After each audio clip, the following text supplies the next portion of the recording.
President Macron, it is my pleasure, my great pleasure, to welcome you to Washington, D.C. and to NASA headquarters. French President Emmanuel Macron on Wednesday met with U.S. Vice President Kamala Harris and laid a wreath at Arlington National Cemetery, all part of his high-profile trip to the U.S. as the first foreign leader feted with an official state visit by President Joe Biden. It's an event aimed at recognizing France's status as America's oldest ally, with Biden administration officials stressing America's unwavering support for its partners around the globe and the importance of alliances in confronting global challenges. Here's National Security Advisor John Kirby. I mean, if you look at what's going on in Ukraine, look at what's going on in the Indo-Pacific and the tensions with China, France is really at the center of all those things. The visit also highlights the unique way that Macron has raised France's profile on the world stage, and particularly in the United States. Since he swept to power in 2017, Macron has launched a flurry of international initiatives that have made him one of the most active global leaders. From Beirut to Bangkok, and from the Kremlin to the White House, he has sought to place himself at the center of every crisis, with a flair for seizing the moment, which he tried to do with the vice president at NASA. We do share this history. We do have the same commitment and attachment to science and progress, but we do share as well the same democratic values. Right now, 2022, the French-American relation is good. Nicole Baccarin is a French historian. She says the American and French leaders have far more tying them together than pulling them apart, especially compared with Biden's predecessor. Everybody remembers that Emmanuel Macron tried to soften somehow Donald Trump, but it didn't work out. The Biden White House is a friendly White House towards Europe. I mean, Biden is an old internationalist, and Emmanuel Macron, who is such a European leader as such, there is a good basis to understand each other. Despite that understanding, Washington and Paris do not see everything eye to eye. Macron has advocated a less confrontational approach with Beijing than Biden, and the leaders may disagree about the desired endgame in Ukraine. Wall Street ended sharply higher across the board on Wednesday as investors barreled into stocks after Federal Reserve Chair Jerome Powell said the central bank might soon scale back the pace of interest rate hikes. The Dow gained 2%, the S&P 500 gained 3%, and the Nasdaq soared more than 4%. While Powell gave investors a reason to buy, he also cautioned that the fight against decades-high inflation was far from over and that key questions remain unanswered, including how high rates will ultimately need to rise and for how long. Ryan Bellinger, founder and managing principal of Claro Advisors, said that while investors reacted favorably Wednesday, he still thinks the Fed is a major risk factor for stocks.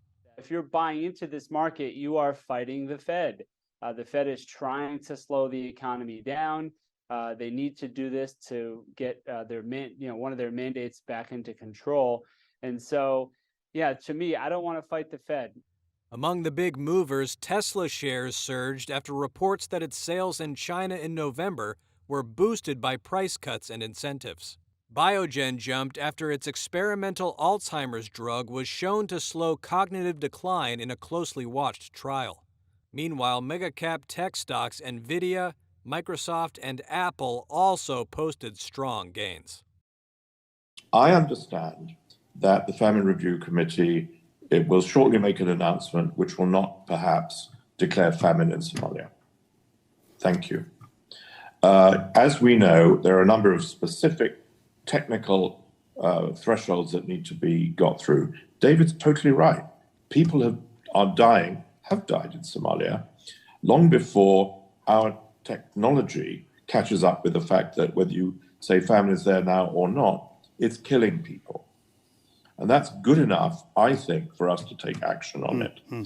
We have a very, very, very safe technical process to declare famine or not. It needs indicators like in Somalia, David mentioned the issue of conflict, from hard-to-reach areas, for example, areas under the control of Shabab. It's not easy to get this data. It shouldn't surprise us that a highly technical process can't necessarily produce the answers that actually the people of Somalia need. Now, and David's statistic about 2010-11 is shocking and is surely present now. So we can assume that in Somalia and soon in Ethiopia, where the numbers will be much worse, and David was there too, people are dying already of hunger and starvation, and they are moving. David talked about IRC looking after them as they get to the places that they move to. They are moving, and as they move, they are selling their livestock. More than 3 million animals in Somalia have already been killed or died in this season. So it's whether we declare it famine or not, Axel, it's too late. It's going to go up by about 25%. Wow. And that's a shocker. Yeah. And it's gone up each year by about 25% in recent years. And so what that means is very, very simply, and it is a simple sum, in fact, that the gap between needs and funding is going to grow. Now, we have in 2022, about 44% of the programs that we, David, of course, in the front line, are responsible for, 44% have been funded. In years gone by, we've seen 60 to 65% as a norm. What's interesting, Axel, is humanitarian assistance is more or less keeping at the same level. It's not reducing, it's more or less the same. But the gap between that and the needs is growing. And it's growing because of the Ukraine war, because of conflict, because of COVID. We now have, for example, 30 places around the world suffering from cholera. That is a huge spike. And MSF tells us that the reason for that is because we didn't pay attention to cholera as we went through COVID. So we're still seeing the knock-on effects of the last couple of years. So it's going to go up by a quarter.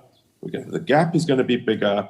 And frankly, we are going to continue to fail in many more countries the high numbers of people that we serve. And we serve roughly a population which is equivalent to about the third most populous nation in the world. Fearing a crippling nationwide rail strike ahead of the holiday season, the U.S. House of Representatives voted Wednesday to approve a bill that would avert the looming walkout.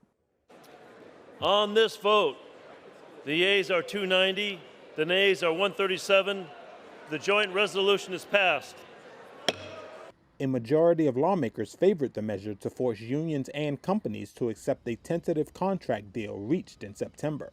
Separately, the House also voted to give 7 days of paid sick leave to railroad employees, but that faces an uncertain fate in the Senate.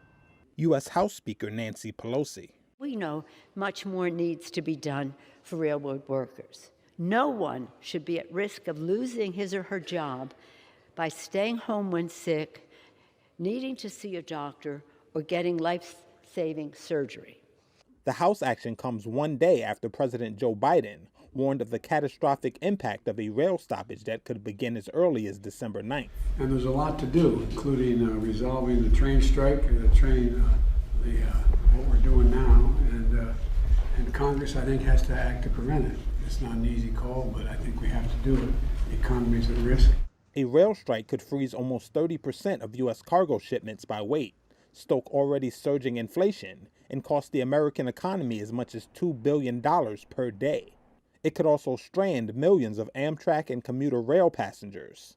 After the vote, Biden called on the Senate to act urgently and warned that without a final vote this week, railroads could soon begin to halt the movement of critical materials like chemicals essential to clean drinking water. Biden did not address the separate paid sick leave proposal. Railroads in the U.S. Chamber of Commerce oppose amending the contract deal that was struck in September, largely on the recommendation of an emergency board appointed by Biden. The influential business lobby group said the sick leave, if passed and signed into law, would impose an unworkable, one-sided modification to a labor agreement. There are no paid short-term sick days under the tentative deal, after unions asked for 15 and railroads settled on 1 personal day. 8 of 12 unions have ratified the deal, but some labor leaders have criticized Biden for asking Congress to impose a contract that workers in 4 unions have rejected over its lack of paid sick leave.